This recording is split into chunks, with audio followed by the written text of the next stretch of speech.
The air in the holding room was stale, heavy with the scent of industrial cleaner and the faint tang of desperation. A single fluorescent bulb buzzed overhead, casting a cold, unforgiving light on the chipped linoleum floor. Ernesto Ernie Morales sat on a metal bench, his hands folded neatly in his lap, though his fingers twitched slightly, betraying the weight of the moment. His faded green jacket, patched at the elbows, hung loosely on his wiry frame. A small duffel bag rested at his feet, containing everything he owned: a few shirts, a pair of worn boots, and a leather-bound journal with pages yellowed by time. Tucked inside the journal was a photograph, creased and dog-eared, of a younger Ernie in desert camouflage, standing shoulder to shoulder with his squad under a blazing Iraqi sun. That was 1991, a lifetime ago. The immigration officer, a young man with a clipboard and a face too smooth for the job, stood by the door. 10 minutes, Mr. Morales, he said, his voice clipped but not unkind. Then we board the bus. Ernie nodded, his eyes fixed on a crack in the floor. 10 minutes to say goodbye to the country he'd called home for 40 years. 10 minutes to pack up a life that had included 15 years in the U.S. Army, 2 tours in the Gulf War, and a Purple Heart he'd never shown anyone. 10 minutes to reconcile the fact that, despite all that, he was now just a name on a deportation order, a man without papers, without a claim to the land he'd bled for. The holding room was in a small processing center just outside Tucson, Arizona, a low-slung building surrounded by chain-link fences and desert scrub. Outside, the late afternoon sun baked the asphalt, and the distant hum of traffic on Interstate 10 carried on the dry wind. Ernie could hear the faint snap of a flagpole in the courtyard, the stars and stripes flapping in the breeze. He'd saluted that flag thousands of times. On bases in Fort Bragg, in the sands of Kuwait, at ceremonies where men in crisp uniforms pinned medals on his chest. Now, it felt like the flag had turned its back on him. He wasn't angry. That was the thing about Ernie. He didn't do anger. Not when he'd enlisted at 18, a skinny kid from a Mexican border town who'd crossed into the U.S. with nothing but a dream of a better life. Not when he'd taken shrapnel in his leg during a firefight in Basra, limping through the pain to drag a wounded buddy to safety. Not even now when the country he'd served was sending him back to a place he barely remembered. Instead, he carried a quiet resignation, a stoicism carved into him by years of duty and loss. His dark eyes, framed by deep lines, held stories he rarely told. His hands, calloused and scarred, bore the weight of a life spent serving others. The door creaked open, and a woman entered, a caseworker named Maria, who'd been assigned to him a week ago when the deportation notice arrived. She was in her 30s, with tired eyes and a clipboard of her own. She'd been kind to Ernie, though he could tell she was overwhelmed, juggling dozens of cases like his. She sat across from him, her chair scraping against the floor. "Ernie," she said softly, "I'm so sorry it's come to this. I tried to get an appeal, but—" Her voice trailed off, and she shook her head. "The law's clear. No exceptions, not even for veterans." Ernie offered a small smile, the kind that didn't quite reach his eyes. "It's okay, Maria. You did what you could." She frowned, flipping through her papers as if hoping to find some overlooked loophole. "It's not okay. You serve this country. You've got a Purple Heart, for God's sake. This shouldn't be happening." Ernie shrugged, his shoulders barely moving. "Rules are rules. I knew the risks when I enlisted." He didn't mention the recruiter who'd promised him citizenship, the one who'd said, "Serve honorably, and we'll take care of you." He didn't mention the years of paperwork, the endless forms, the bureaucratic maze that had swallowed his application and spit out rejection after rejection. He'd been young, naive, believing that loyalty and sacrifice would be enough. Now, at 68, he knew better. Maria leaned forward, her voice low. "There's a group outside. Veterans advocates, some local reporters. They want to talk to you, maybe make a scene. It could buy you some time." Ernie shook his head. "No scenes. I don't want to fuss. Just let it be." Maria sighed, her frustration palpable. She'd seen too many cases like this. Veterans who'd served under the assumption that their service would protect them, only to find themselves discarded when the system caught up. Ernie was different, though. Most of her clients were angry, scared, or defiant. Ernie was calm, like he'd already accepted the weight of the world and decided to carry it without complaint. The officer glanced at his watch. 8 minutes. Ernie's gaze drifted to the window where a sliver of the desert sky was visible through the bars. He thought of the last time he'd felt truly at home. A 4th of July barbecue in 2005 at a VFW hall in Tucson. He'd been out of the Army for a decade by then, working odd jobs, construction, landscaping, anything to keep the lights on. The hall had been packed with veterans, their families, and kids running around with sparklers. Someone had handed him a beer, clapped him on the back, and said, "You're one of us, Ernie." He'd felt it then, the sense of belonging, the pride of being part of something bigger. He hadn't felt it since. The door opened again, this time admitting a young man in a crisp Air Force uniform. He was maybe 25, with a buzz cut and a nervous energy that made him seem out of place in the sterile room. His name tag read, Lieutenant Carter. He carried a small box under one arm, and his eyes scanned the room before landing on Ernie. "Mr. Morales?" he asked, his voice hesitant but respectful. Ernie looked up, surprised. "That's me." The lieutenant crossed the room in a few strides, his boots clicking against the linoleum. He stopped in front of Ernie, standing at attention. "Sir, I'm Lieutenant Daniel Carter, with the 355th Wing at Davis-Monthan. I heard about your case." Ernie's brow furrowed. "Heard from who?" "Word got around the base," Carter said. "Some of the older guys at the VFW, they remembered you. Said you were a hell of a soldier. I looked up your record. First Gulf War, 101st Airborne, Purple Heart. You were at Kofji, right?" Ernie nodded slowly, his mind flashing back to the chaos of that night in 1991. The roar of artillery, the choking smoke, the screams of men caught in the crossfire.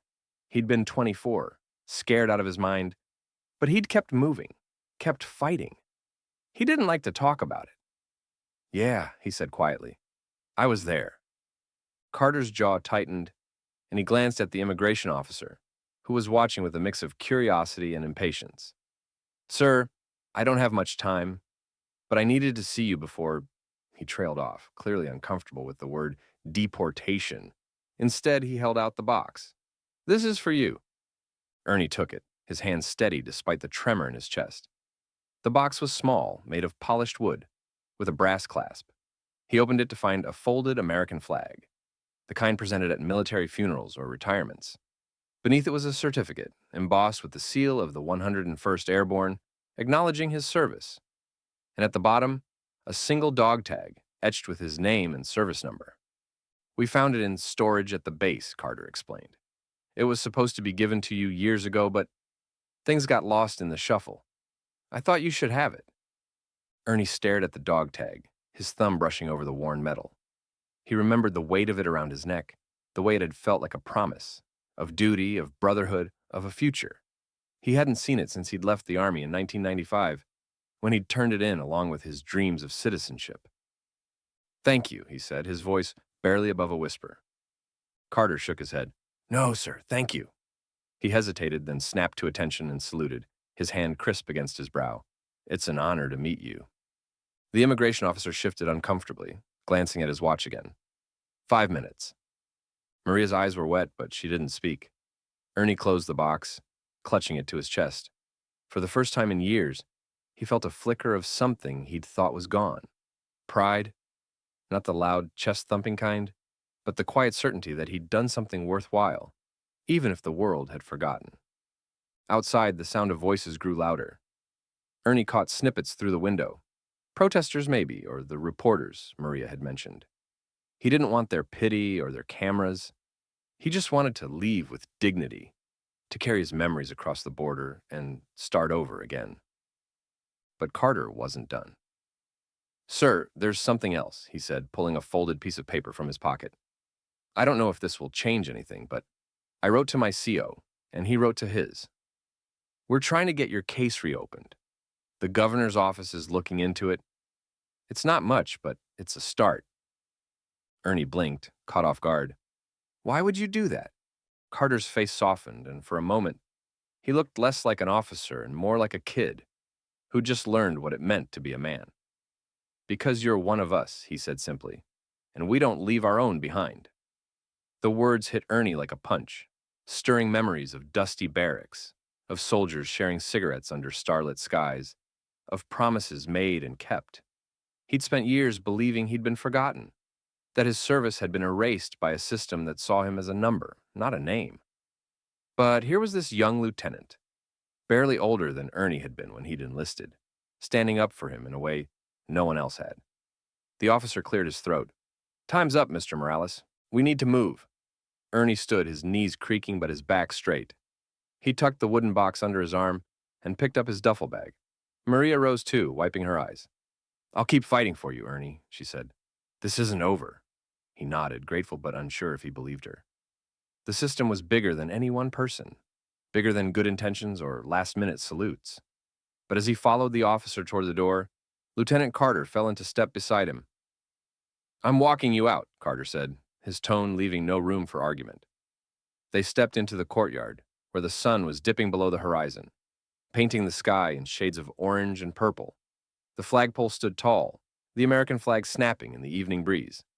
A small crowd had gathered, maybe 20 people, a mix of veterans in old caps and jackets, a few reporters with notepads, and a handful of locals holding signs that read, Honor our veterans and Justice for Ernie. They fell silent as Ernie emerged, their eyes following him. He felt exposed, vulnerable, but Carter's presence steadied him. The lieutenant stopped at the edge of the courtyard, facing the crowd. This is Ernesto Morales, he said, his voice carrying over the murmur of the wind. He served this country with honor. He fought for us, bled for us. And today, we're failing him. A ripple of murmurs ran through the crowd. Ernie wanted to shrink away, to disappear into the desert, but Carter's hand on his shoulder kept him rooted. I'm just one guy, Carter continued, but I'm asking all of you, don't let this be the end of his story. He deserves better. A veteran in the crowd, an older man with a Vietnam patch on his jacket, stepped forward. He saluted Ernie, his hand trembling but steady in its purpose. One by one, others followed. Veterans, civilians, even a kid holding a sign. The reporters scribbled furiously, their cameras clicking. Ernie's throat tightened. He didn't trust himself to speak, so he returned the salutes, his hand moving automatically, muscle memory from a lifetime ago. The officer beside him shifted, clearly unsure how to handle the scene. We need to go, he said, but his voice lacked conviction. Maria stepped forward, holding up her phone. Ernie, the governor's office just called. They're granting a temporary stay. You're not getting on that bus today. The crowd erupted in cheers, but Ernie stood still, the weight of the moment pressing down on him. A stay wasn't a victory, not yet. It was a delay, a chance to keep fighting. But as he looked at the faces around him, Carter, Maria, the veterans, the strangers who'd shown up for a man they didn't know, he felt something shift inside him. For the first time in years, he didn't feel invisible. He clutched the wooden box tighter, the dog tag inside a reminder of who he'd been, who he still was. The desert wind carried the sound of the flag, and for a moment, Ernie allowed himself to believe that maybe, just maybe, he could still belong. This is the first part of Ernesto Morales' story, a tale of quiet sacrifice and unexpected redemption. At Hoffman's Stories, we believe in honoring the unseen heroes among us, those whose courage and service shape our communities, even when the world looks away. Subscribe to Hoffman's Stories to read the conclusion of Ernie's journey and discover more stories that remind us to see, to honor, and to act with compassion. Who's the unnoticed hero in your life? Take a moment today to acknowledge them. It might just change their world. The Tucson sun had dipped below the horizon, leaving the courtyard of the Immigration Processing Center bathed in the soft glow of twilight. The air was cooler now, carrying the scent of creosote and dust, and the American flag on its pole fluttered gently, its colors muted in the fading light. Ernesto Ernie Morales stood at the center of a small crowd, still clutching the wooden box Lieutenant Daniel Carter had given him. its weight both grounding and surreal. The cheers from moments ago, when Maria announced the governor's temporary stay of his deportation, had quieted, replaced by a hum of murmured conversations and the occasional click of a reporter's camera. Ernie felt the eyes on him, not with judgment, but with something he hadn't felt in years: respect. Yet beneath it, a familiar unease stirred. This wasn't over. A stay was just a pause, not a promise. Lieutenant Carter stood beside him, his Air Force uniform crisp despite the desert heat. The young officer's face was set with determination, as if he'd just taken on a mission far bigger than his rank. Maria, the caseworker, was on her phone, speaking rapidly in a mix of English and Spanish, her voice sharp with urgency. The crowd, veterans, locals, a few activists, lingered, unsure whether to disperse or stay. Ernie wanted to thank them, to say something profound, but words felt inadequate. He'd spent decades keeping his story small, tucked away like the dog tag in the box, and now it was spilling out, uncontainable. "Mr. Morales," a voice called, pulling him from his thoughts. It was the older veteran from earlier, the one with the Vietnam patch on his jacket. He approached slowly, leaning on a cane, his face weathered but kind. "Name's Tom Rivera. I was with the 1st Cavalry, 68 to 70.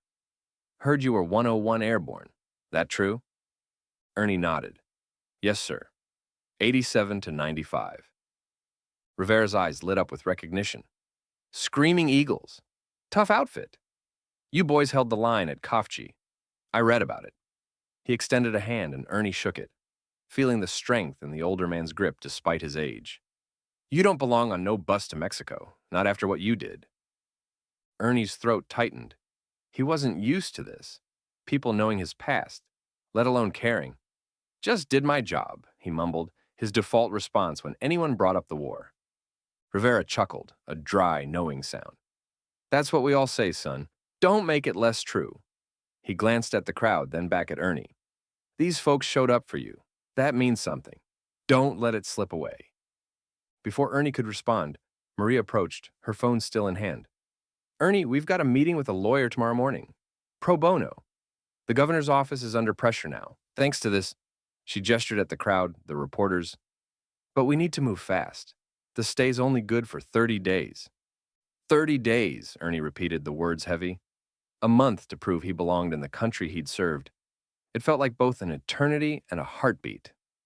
Carter stepped forward. "I'm coming with you," he said. "To the meeting. My CO's already on board. He's reaching out to some contacts in D.C. We're not letting this go." Ernie looked at the young lieutenant, searching for the catch. "Why?" he asked again, the same question he'd posed in the holding room.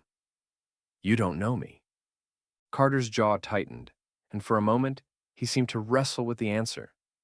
"My dad was a Marine," he said finally. "Vietnam, like Mr. Rivera. He came back broken, and the VA didn't do much for him. He used to say the only thing that kept him going was knowing his brothers in arms had his back. You're one of those brothers, sir. Doesn't matter if I know you. You're family." The word hit Ernie hard. Family. He hadn't had one in decades. His parents had died when he was young, and he'd lost touch with his cousins in Mexico.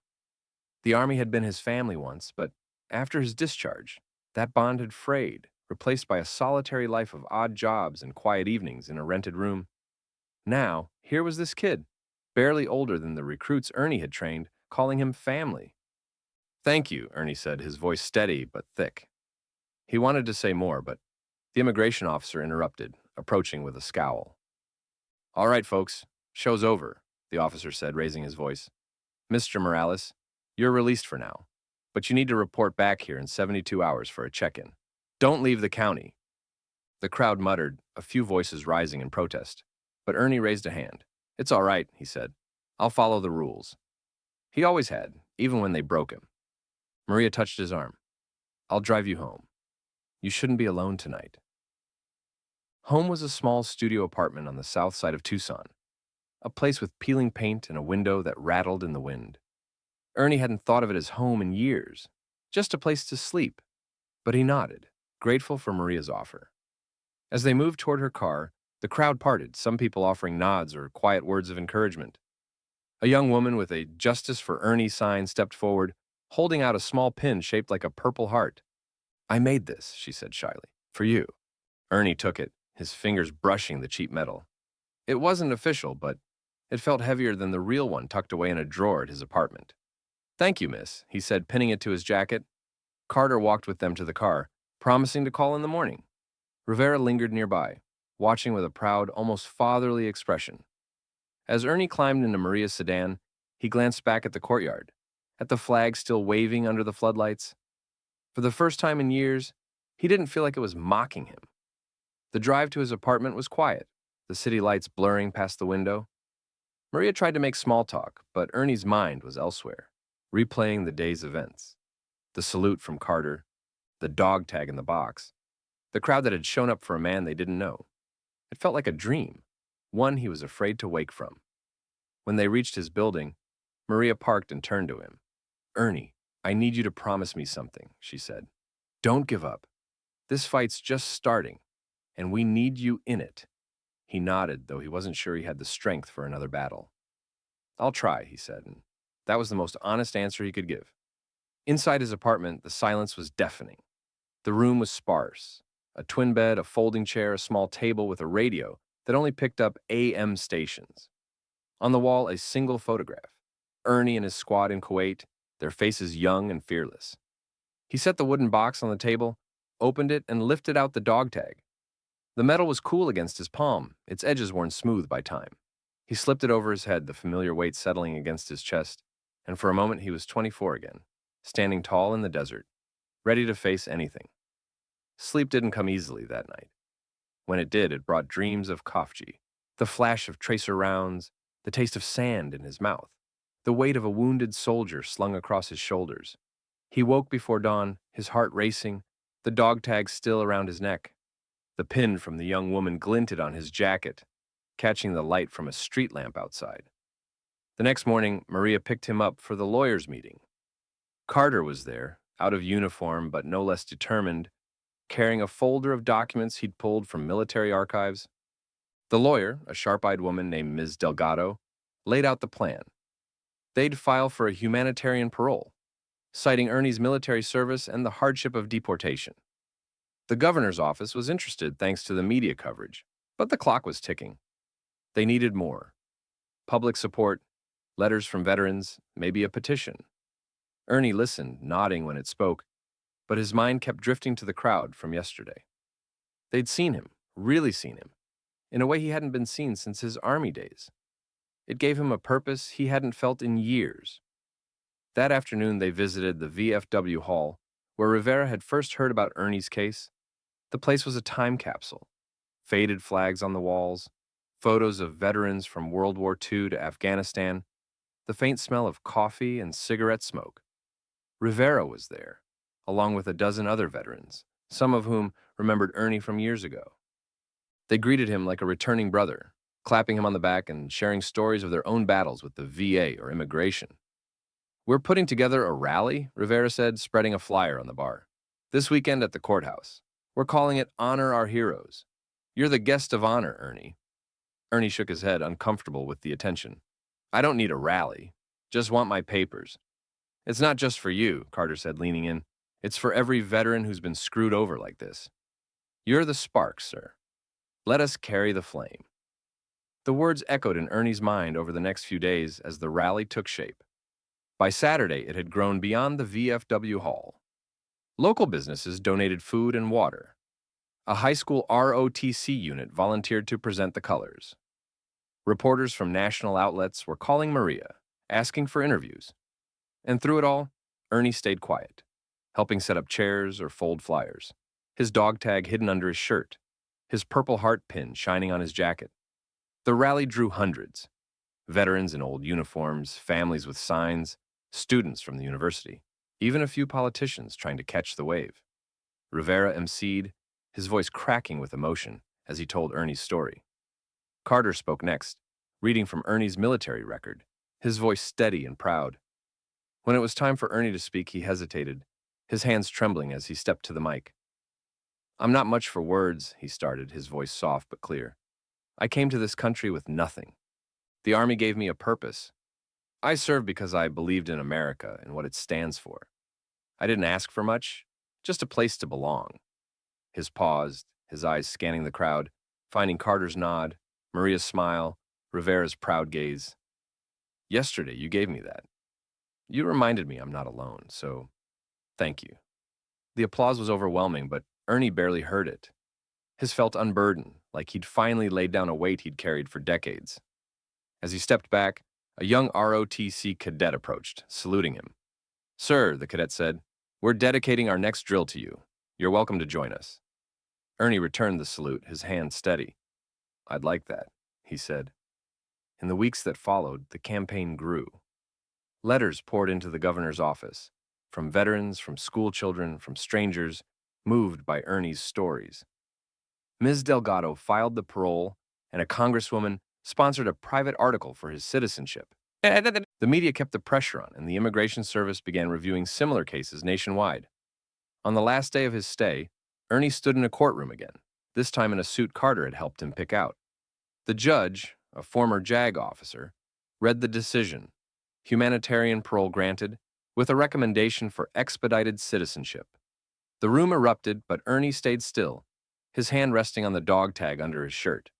Outside, the flag waited, and for the first time, Ernie felt like it was his. He wasn't just a soldier anymore, or a number on a deportation order. His was Ernesto Morales, a man with a story, a man who'd fought and won, not just for himself, but for every unseen veteran who'd served and been forgotten. As he walked with Carter and Rivera, Ernie noticed a new plaque on the courthouse wall, dedicated to veteran immigrants. It read, Honor our heroes never forgotten. His wasn't sure who'd paid for it, but it didn't matter. It was there, a small, permanent mark, like the pin on his jacket or the dog tag around his neck. This is the conclusion of Ernesto Morales' story, a reminder that compassion and respect can rewrite the ending. At Hoffman's Stories, we're committed to sharing tales of quiet heroism that inspire us to notice the unseen among us. Subscribe to Hoffman's Stories to discover more stories like Ernie's, and take a moment today to see the heroes in your own community. Their courage lives on through our acts of kindness.